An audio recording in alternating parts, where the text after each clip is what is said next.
Listen, young men, you've got to understand something fundamental about human relationships, especially romantic ones.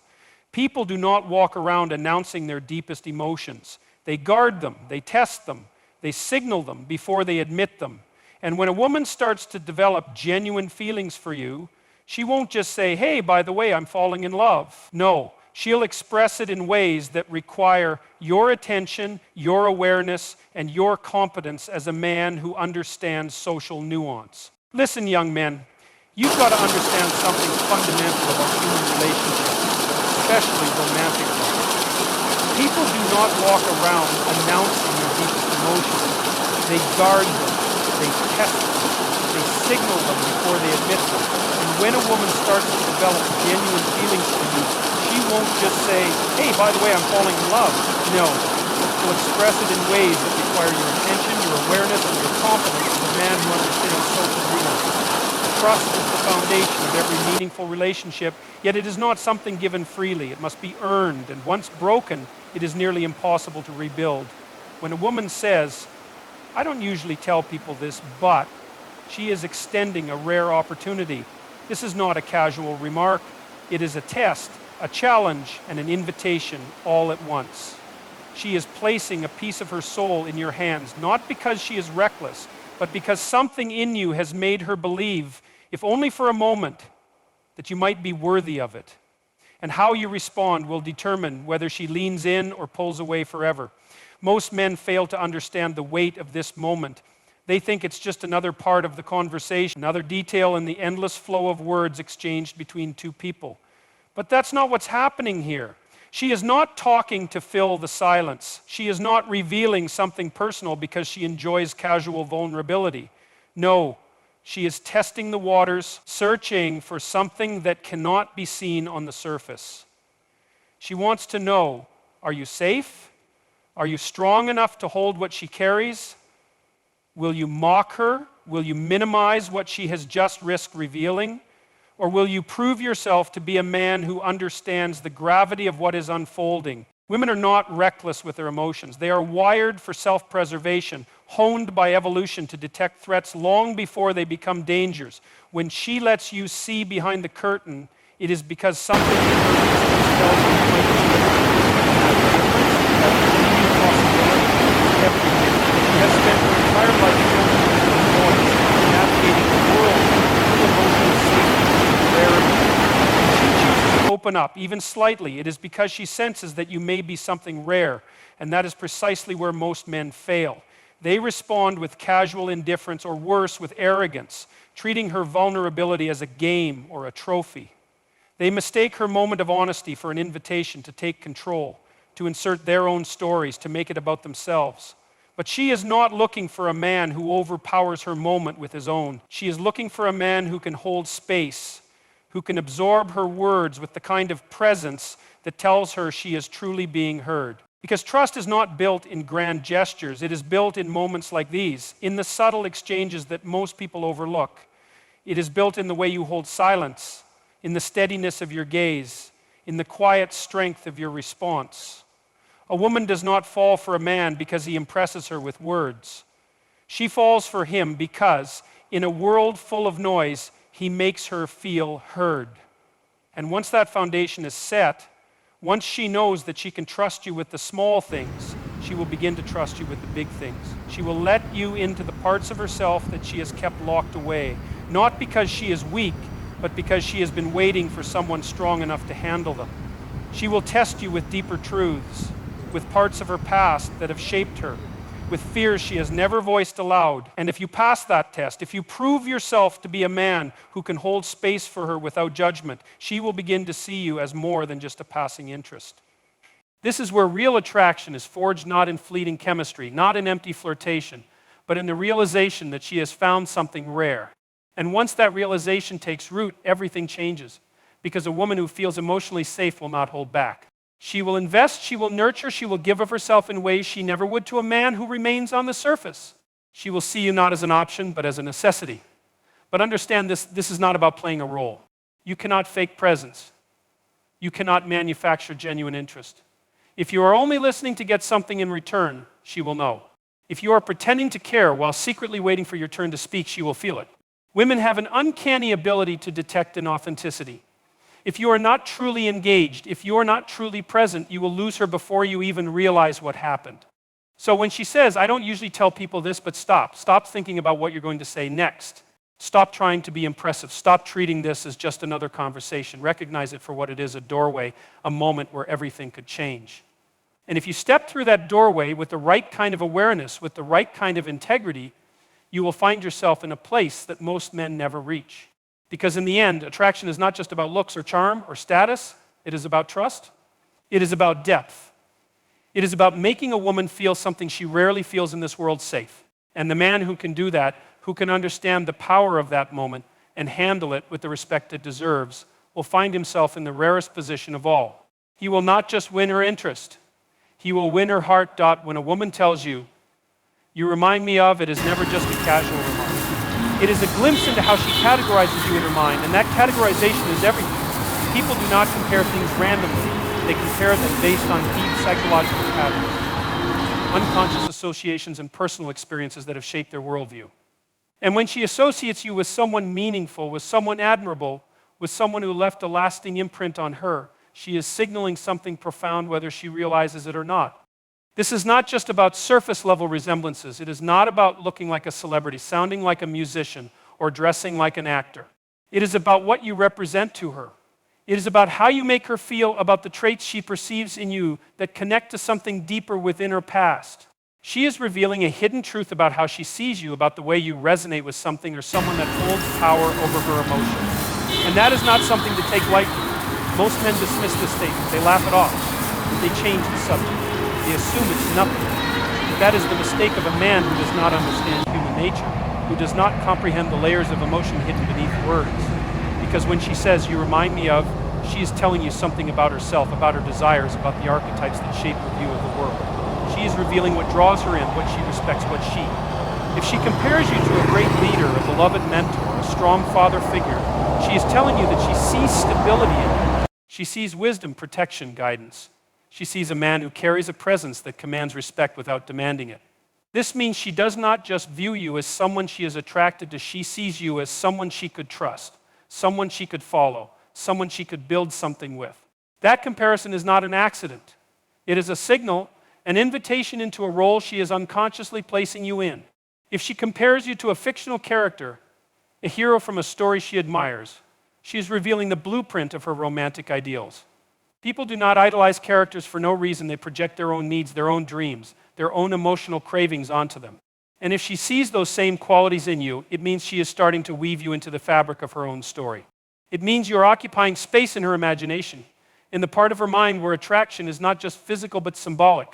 If she compares you to an old friend, to someone from her past who she cherished, she is signaling a sense of comfort, familiarity, emotional safety. It means you make her feel at home. It means you carry a presence that soothes her, that reminds her of something pure, something untainted by the cynicism of the modern world. And that feeling is rare. That feeling is what separates a fleeting attraction from something that lingers, something that grows. But here's where it gets dangerous, because comparison is a double-edged sword. If she compares you to someone who hurt her, to a figure from her past who betrayed her trust, then she is warning herself, even if she doesn't realize it consciously.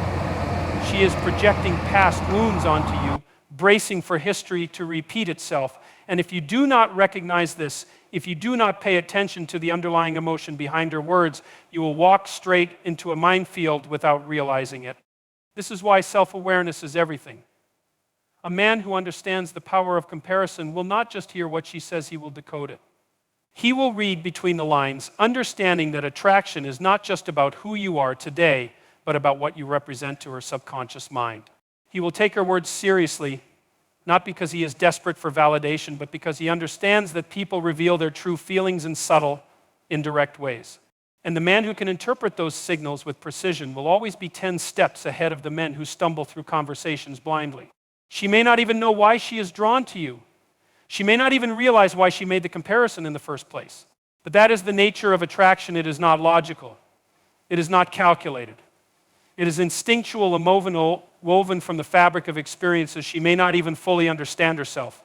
And when she tries to explain it, when she searches for a way to articulate the way you make her feel, she reaches for something familiar. She reaches for someone who left a mark on her psyche. She reaches for an image, a reference point, a name that carries meaning. And if that name is a name of power, of strength, of admiration, then you have entered rare territory. Because attraction that is built on admiration is not temporary. It does not burn out like mere infatuation. It grows, it deepens, it transforms into something undeniable.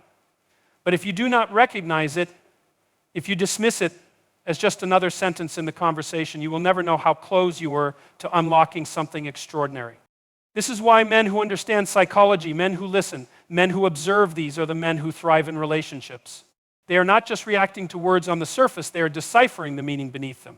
They understand that every statement, every comparison, every seemingly small remark is a glimpse into how a woman is experiencing them. And the men who master this awareness will never be confused about where they stand. So the next time a woman tells you, you remind me of pay attention. Do not take it lightly. Do not brush it off as mere conversation. Ask yourself, what is she really saying? What does this comparison reveal about how she sees me, about what I trigger in her emotions, about the role I am beginning to play in her mind? Because a woman will not tell you outright when she is falling for you. She will not write it in bold letters across a page, but she will reveal it in the comparisons she makes, in the unconscious connections she draws between you and the people who have shaped her past. And if you are wise enough, if you are perceptive enough, if you are truly awake in that moment, you will not need to ask whether she is interested. You will already know, when a woman says, I wish more guys were like you, she is not making a simple observation. She is revealing something fundamental about the way she sees you, something she likely hasn't even admitted to herself yet. People do not make comparisons in a vacuum. They do not separate one person from the masses unless there is something about them that stands out in a way that feels rare, valuable, and irreplaceable. When she speaks those words, she is signaling admiration, she is acknowledging scarcity, and she is testing to see if you even recognize your own words. Most men are oblivious to what this statement truly means. They hear it and dismiss it as a passing compliment, something said in the moment without any deeper implication. But that is the mistake of an unaware man, a man who does not understand the way attraction forms in the mind of a woman. She does not admire you by accident. She does not see you as different because of some random coincidence. She has observed you. She has measured you against the countless other men she encounters, and she has determined, whether consciously or unconsciously, that you are not like the rest. And that realization is the beginning of something far greater than surface-level interest. Attraction is built on contrast. It is built on difference, on the ability to stand apart from the masses in a way that ignites something deep inside another person. When she tells you, I wish more guys were like you, she is expressing disappointment with the majority while simultaneously elevating you above them. This is the moment where she begins to separate you from the background noise of men who have failed to impress her. She is drawing a line between what is common and what is exceptional, and she is placing you firmly on the side of the exceptional. But here is where most men make a fatal mistake. They do not own the moment. They brush it off with false humility. They change the subject. They respond in a way that diminishes the power of what she just admitted. And in doing so, they waste one of the most important psychological turning points in attraction. Because when a woman tells you that you are rare, that you are different, that she wishes others could match your caliber, she is not just paying you a compliment. She is presenting you with an opportunity. She is seeing if you even believe in your own value. She is testing whether you are truly the man she thinks you are, or if she has misjudged you like so many before. Women do not fall for men who are uncertain of their own worth. They do not invest in men who shrink away from admiration. If you do not recognize what makes you valuable, she will begin to question whether you can see it in you at all. The moment you reflect, the moment you deny, the moment you act as if the statement has no weight, the moment you doubt it. Because if you can truly as rare as you, wouldn't you already know? Wouldn't you carry yourself with the quiet confidence of a man who understands what he brings to the table? Wouldn't you respond in a way that reinforces what she is already beginning to feel? This is not about arrogance. It is not about boasting or seeking validation. It is about certainty. It is about standing firm in who you are, in what makes you different, in what makes you a man worth admiring. When she says, I wish more guys were like you, the worst thing you can do is dismiss it. The strongest thing you can do is acknowledge it, not with desperation, but with the kind of calm assurance that makes her feel right for believing in you. Because if she feels right, if she feels justified in seeing you as exceptional, that feeling will only grow stronger. She is not just comparing you to other men, she is questioning why they cannot match what she sees in you. She is measuring the entire gender against the standard you have set in her mind. This is not a small moment. This is the beginning of attraction transforming into something deeper, something more meaningful, something rooted in respect. A woman does not respect a man because he looks good or says the right things. She respects a man because he embodies something that is rare. And rarity is the single most powerful force in attraction. But here's where you must be careful, because if she sees you as rare, but you behave like every other man, the illusion shatters. If she believes you are different, but you react in a way that shows insecurity, the pedestal she unconsciously placed you on will collapse beneath you. If you do not live up to the expectations she is beginning to attach to you, she will recalibrate, she will second guess, and she will pull away before she even realizes why. This is why self-awareness is everything. This is why confidence is non-negotiable. This is why your response in this moment can determine whether attraction intensifies or dies before it has a chance to flourish. You must understand that when a woman speaks those words, she is looking for confirmation. She is seeking validation of her own instincts. She does not just want to believe that you are different, she wants proof. She wants to know that her judgment is sound, that she is not setting herself up for disappointment, that she is investing her admiration in the right place. And that proof does not come from what you say, it comes from how you carry yourself in response. It comes from the way you hold your frame, the way you accept her words with confidence, the way you let her realization settle into something undeniable. Men who lack presence will miss this. They will hear the words but not register the meaning. They will assume it is nothing more than a casual remark when, in reality, it is the seed of something far greater. But men who understand men, who see what is truly happening, will use this moment to solidify themselves in her mind as someone worth investing in. Because admiration does not fade when it is reinforced. It does not weaken when it is met with unwavering presence. It strengthens, it compounds, it turns into something that cannot be ignored.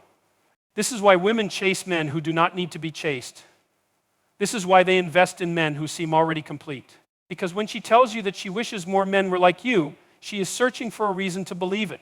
And if you give her that reason, if you hold your ground, if you remain unshaken, if you embody the confidence of a man who already knows his value, she will not just admire you. She will desire you. She will see you as the exception in a world full of mediocrity. And once a woman sees you as an exception, she will not settle for anything less. When a woman asks, "Why are you single?" she is not asking for information. She is probing for something deeper, something unspoken, something she can't quite place, but feels compelled to understand. People do not ask questions without a reason. They do not seek explanations for things that do not intrigue them. If she asks this, it means something about you unsettles her, not in a negative way, but in a way that forces her to rethink what she knows. It means you do not fit the mold. It means she is beginning to see you as something rare, something that does not align with her expectations. And that realization is the beginning of something powerful. This is not a casual inquiry. It is not idle curiosity. It is a test, a doorway, a moment where she is subconsciously searching for an answer to a question she has not even fully formed in her own mind. She has seen how you carry yourself. She has felt your presence. She has observed how you move through the world with a kind of certainty that is not common. And yet you are unattached. That does not add up. That does not make sense in her understanding of reality. She knows that men of value are rarely alone for long. She knows that desirable men are pursued, sought after, chosen. So if you are single, there must be a reason. There must be something about you that keeps you unattainable, something that prevents you from being easily claimed. And that mystery is intoxicating. That question is a crack in her perception, a gap in her understanding that she needs to close. Most men fumble this moment. They rush to explain themselves, to justify, to offer reasons that diminish their own value. They say things like, "I just haven't found the right one," or "I've been too busy with work," not realizing that every word they speak is either reinforcing or weakening the attraction that is forming. They do not see that this question is not about logic. It is about perception. It is about how you frame yourself in her mind. A man who understands power does not scramble to explain why he is single. He does not apologize for it. He does not act as if it is a problem to be solved. He holds the frame. He lets the question linger. He allows her to wonder. Because wonder is the seed of obsession. Uncertainty is the birthplace of attraction. The moment she cannot easily categorize you, the moment she realizes there is something about you that defies expectation, she begins to fixate. She begins to feel. Women are drawn to what they cannot fully grasp. They are pulled toward men who exist outside of predictability, men who do not fit neatly into a box. When she asks why you are single, she is not looking for a list of reasons. She's looking for confirmation of what she already suspects, that you are not like other men, that you do not settle, that you are not desperate, that you are a man of choice, of discipline, of standards so high that few can reach them. And if she senses that truth in the way you respond, she will begin to see you not just as desirable, but as a challenge. Women do not chase what is easily acquired. They do not value what is readily available. They invest in what is scarce, in what requires effort, and what feels just out of reach. When she asks why you are single, she is trying to determine whether you are available or unattainable. And the answer you give will shape that perception forever.